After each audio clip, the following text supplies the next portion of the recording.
अजय की पत्नी की मौत ने पूरे शहर को दहला दिया। लोग अब खुलकर कहने लगे थे कि हरिपुर का जंगल अभिशप्त है। वहां कोई दुष्ट शक्ति है जो अमावस की रात बलि लेती है। इंस्पेक्टर रवि हालांकि पढ़े लिखे और व्यावहारिक इंसान थे, लेकिन लगातार हो रही घटनाओं ने उनके विश्वास को हिला दिया था। वे जानते थे कि यह कोई साधारण हत्या नहीं है।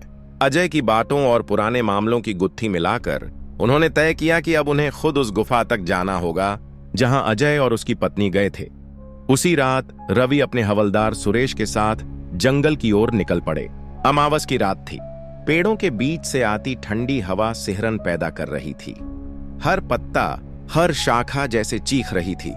दूर कहीं उल्लू की आवाज गूंजी और कौवों का झुंड अंधेरे में उड़ गया। रवि ने टॉर्च निकाली, लेकिन उसकी रोशनी भी धुंध में खोने लगी। जैसे जैसे दोनों जंगल में आगे बढ़े, वातावरण और भारी होता गया। अचानक चारों ओर से कराहने और चीखने की आवाजें आने लगीं।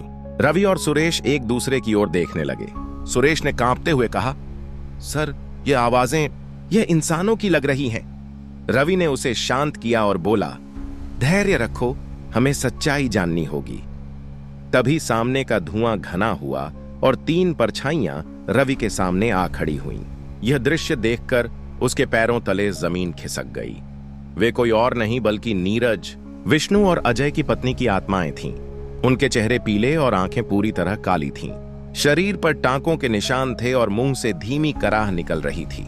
वे आत्माएं रवि की ओर बढ़ीं। रवि ने भयभीत होकर टॉर्च की रोशनी डाली, लेकिन सुरेश को कुछ दिखाई ही नहीं दे रहा था। सुरेश बोला, सर, आप किसे देख रहे हैं? यहां तो कुछ नहीं है। रवि को समझ आ गया कि यह सब केवल उसे दिखाई दे रहा है। आत्माएं अचानक हवा में विलीन हो गईं और चारों ओर खामोशी छा गई। रवि पसीने से तर था। उसने तुरंत सुरेश को आदेश दिया, तुरंत जाओ और लोगों को बुलाकर लाओ। मुझे लगता है हम रहस्य के बहुत करीब हैं। सुरेश भागा और रवि अकेला रह गया। तभी हवा और तेज हो गई। पेड़ों से सरसराहट की आवाजें आने लगीं, मानो सैकड़ों लोग उसका नाम पुकार रहे हों। रवि, रवि! आवाजें चारों ओर गूंज रही थीं। वह आवाजें औरतों की थीं। रवि का दिल जोर से धड़कने लगा। वह उन आवाजों के पीछे बढ़ा और जल्द ही एक अंधेरी गुफा उसके सामने आ गई। गुफा के मुहाने से काला धुआं बाहर निकल रहा था। अंदर से कुछ मंत्रोच्चारण जैसी ध्वनि सुनाई दे रही थी। साहस जुटाकर रवि गुफा में दाखिल हुआ। अंदर का दृश्य उसकी कल्पना से भी भयानक था। काले वस्त्रों में लिपटी कई औरतें गोल घेरे में बैठी थीं। उनके सामने हड्डियों और खोपड़ियों से बनी वेदी थी। वे एक अजीब भाषा में मंत्र पढ़ रही थीं।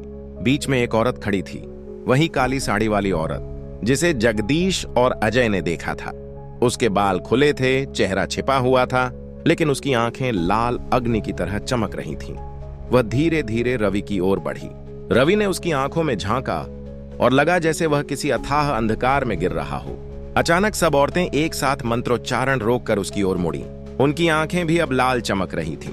गुफा की दीवारें कांपने लगीं। चारों ओर से काला धुआं भरने लगा। रवि ने अपनी बंदूक निकाली, लेकिन उसके हाथ कांप रहे थे। तभी काली साड़ी वाली औरत ने एक भयानक चीख मारी और गुफा पूरी तरह अंधेरे में डूब गई। उसी समय सुरेश और कुछ सिपाही वहां पहुंचे, लेकिन जैसे ही